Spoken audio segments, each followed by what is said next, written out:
He's rich and controversial, provocative and extravagant. Animals preserved in formaldehyde, skulls decorated with diamonds.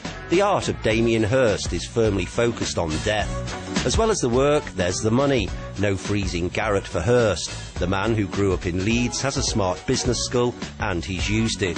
Euronews met up with Damien Hirst in Kiev at the Future Generation Art Prize of the Pinchuk Foundation. Damien Hirst, welcome and thank you for being with us today. My first question is very straightforward. I'd like to ask you, does money and success change an artist's soul? No, I mean, I don't think so. I mean, I think, it's a lot harder to make good art when when you have money. I think, when you haven't got any money, I mean, it kind of forces you to find creative ways to kind of do things like Van Gogh proves. But I think artists shouldn't be afraid of money either. And I was very lucky because I have a business manager who kind of taught me very early on to make sure that I wasn't chasing the money with the art. He said, you always have to make sure you chase the art with the money. And remember that money is a key, it's not a goal. And how do you do that, chasing art with the money? Well, you know that the ideas come first, and then the money is just something that you use to make things happen. It's not, you don't use the art to get the money, you use the money to make the art. Your most famous work is For the Love of God, which is a skull, a real human skull, covered with diamonds. Arte povera. Arte rica, in this case, rich art. So, tell me, is it true that you sold it for £50 million? Yeah, I mean, at the time when we sold it, the person that I wanted to buy it didn't buy it. And we ended up I sold a third of it to a consortium of people. Because there has been some controversy that it's not true, that it wasn't sold, that you took part in the controversy. No, I mean, I didn't sell all of it. I mean, I sold the White Cube owned 10%, my gallery, and then a consortium bought a third, and I own the rest. Okay. So I sold a third of it. And you confirm it's the most expensive ever work sold by a living artist? I don't know.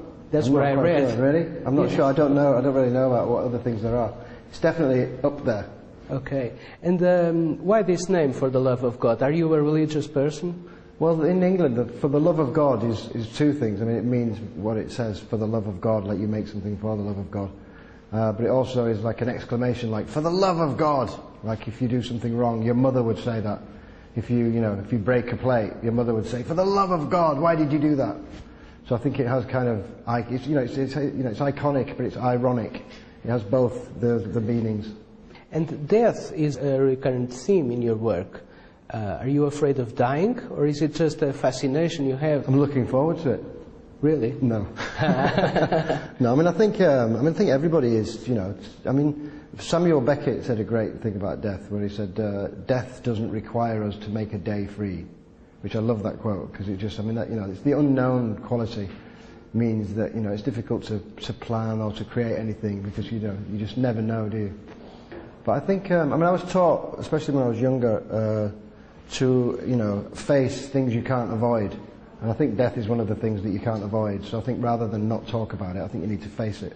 Because it must be normal in some way. But, I mean, nobody likes it. What has the art market become in these last few years?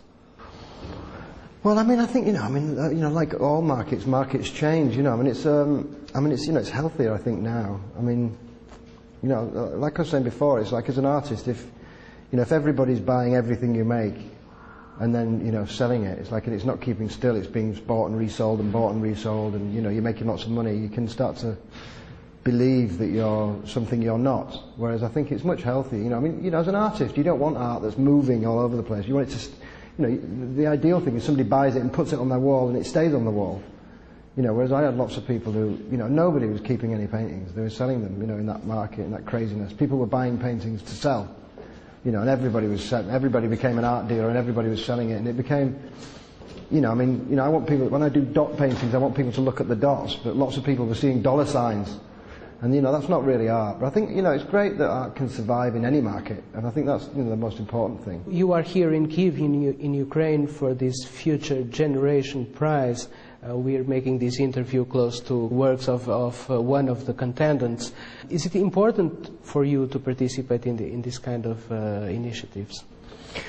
Yeah, I mean, I think, everybody starts life as a young artist, so I think it's great, you need to encourage, it's great, Victor Pinchuk is fantastic, because, he's encouraging artists all over the world to, and to promote them. I mean, when Victor asked me to be on the panel of artists associated with the prize, I said to him, yeah, if the prize is big money, and I think the prize is big money, so it's like, I mean, when I was in London, I won the Turner Prize, which was £20,000.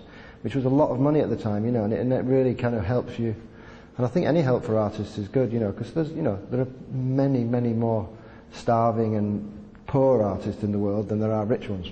Right. So you are here together with other big artists such as Jeff Koons. Is it true there's a little rivalry between you and Koons? Or is it just something the press made up? Yeah, not really. No, I mean, I buy Jeff's work. I'm a big collector. I love Jeff's work. So it's not. And does he buy yours? I don't think so. I think he buys older art. But he's a bit older than me anyway. When I was a young artist, I went to the Saatchi Gallery and saw Jeff's show. So so I was like a student, and Jeff was a big artist then. So he was kind of my hero. So I'm not Jeff's hero. So what do you expect for the next years? Well, will you continue on the same line as now? Yeah, because with the auction, I've stopped a lot of my bodies of work. I've stopped the butterflies, I've stopped all the formaldehyde work. So I'm working on all new things. So I've kind of cleared out the studio. I'm having lots of fun. It's like back in the beginning. Will you keep up with the skulls? I've always liked the skull. Since my girlfriend said to me, "You can't do skulls because they're too fashionable," that made me really want to do it, and that was why I did the diamond skull. Because I think a skull could never become too fashionable. Like in Mexico, I have a house in Mexico, and they love the skull there, and it's just an endless, repeated thing. And I quite like to keep doing it until it becomes fashionable again, unfashionable, fashionable, unfashionable. So I don't know. Damien Hirst, thank you very much. It was a pleasure having you. Thank you. And Merry Christmas. Merry Christmas. Oui, oui.